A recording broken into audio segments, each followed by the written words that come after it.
शाम का सूरज ढल रहा था और बूढ़े किसान रामू काका अपनी झोपड़ी के बाहर बेंच पर बैठे थे। गोद में उनकी प्यारी बिल्ली मुनिया थी, वही जो उनके बेटे के जाने के बाद उनकी एकमात्र साथी बन गई थी।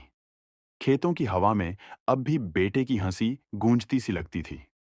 हर शाम वे मुनिया से बातें करते, जैसे वो सब समझती हों। आंखों में आंसू चमकते, पर होठों पर मुस्कान रहती, क्योंकि उन्हें लगता था जब तक मुनिया है, बेटा उनसे कभी दूर नहीं गया। गांव के हरे खेतों के बीच खड़ा बुजुर्ग किसान हर सुबह वही पुराना हैंडपंप चलाता था। उसकी झुकी पीठ और कांपते हाथों में अब भी मेहनत की ताकत थी।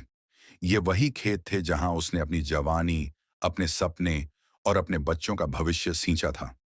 अब बच्चे शहर चले गए थे, पर वह अब भी मिट्टी से बात करता, उसे पानी पिलाता। हर बूंद में उसे अपने बीते दिनों की याद दिखती, जब हंसी, परिवार और उम्मीद साथ थे। फिर भी वह मुस्कुराता, क्योंकि यही धरती उसकी आखिरी साथी थी। एक गांव में एक बहुत बड़ा कबूतर घुस आता है। एक आदमी कबूतर को रस्सी से पकड़ लेता है और फिर उसे पिंजरे में बंद कर देता है। कबूतर भूख के मारे रोने लगता है। फिर एक बड़ा मुर्गी गांव में आता है और कबूतर को पिंजरे से बाहर निकालता है और फिर दोनों गांव के लोगों से बचकर भाग जाते हैं। लेकिन कबूतर फिर भी रोने लगता है, क्योंकि किसी ने लाइक सब्सक्राइब नहीं किया है। इसका नाम रमेश था। वह एक छोटे से गांव में रहता था। हर सुबह सूरज उगने से पहले ही वह उठ जाता और अपने खेतों में काम करने चला जाता। वह गेहूं और सब्जियां उगाता था। उसका खेत छोटा था, लेकिन वह उसकी बहुत देखभाल करता था। एक दिन जब वह खेत जोत रहा था, उसे जमीन में एक छोटी थैली मिली। जब उसने थैली खोली तो उसमें सोने के सिक्के थे। एक पल के लिए उसने सोचा कि वह सिक्के अपने पास रख ले, लेकिन तुरंत उसे याद आया कि ईमानदारी सोने से भी अधिक मूल्यवान होती है।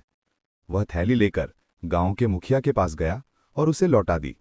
बाद में वह अमीर व्यापारी जिसने थैली खोई थी, रमेश को धन्यवाद देने आया और उसे इनाम में 2 नए बैल दिए। रमेश की ईमानदारी पूरे गांव में प्रसिद्ध हो गई। उस दिन के बाद उसका खेत और भी अधिक फलने फूलने लगा और वह सच्चे सुख और शांति के साथ जीवन बिताने लगा, यह साबित करते हुए कि मेहनत और ईमानदारी हमेशा सच्ची सफलता दिलाती है। गांव के एक छोटे से कोने में मोहन नाम का किसान रहता था। उसके पास बस कुछ बीघा जमीन और 2 बैल थे। हर सुबह वो सूरज निकलने से पहले खेतों में पहुंच जाता, मिट्टी को सींचता और बीज बोता। उसके हाथों की मेहनत से धरती भी मुस्कुरा उठती थी। एक साल बारिश ने धोखा दे दिया। फसल सूख गई, खेत बंजर हो गए। मोहन के घर में अनाज खत्म हो गया। बच्चों की आंखों में भूख के आंसू थे। गांव के लोग शहर चले गए, लेकिन मोहन ने हार नहीं मानी। उसने कहा, जिस मिट्टी ने मुझे जन्म दिया है, मैं उसे छोड़ नहीं सकता। उसने कुआं खोदा, तालाब बनाया और फिर से मेहनत शुरू की। धीरे धीरे धरती ने जवाब दिया। फसलें लहलहाने लगी, खेत फिर हरे हो गए। गांव वाले लौट आए, सबने मोहन की हिम्मत की सराहना की।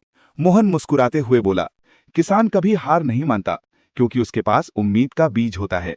ये कहानी सिखाती है कि कठिनाइयां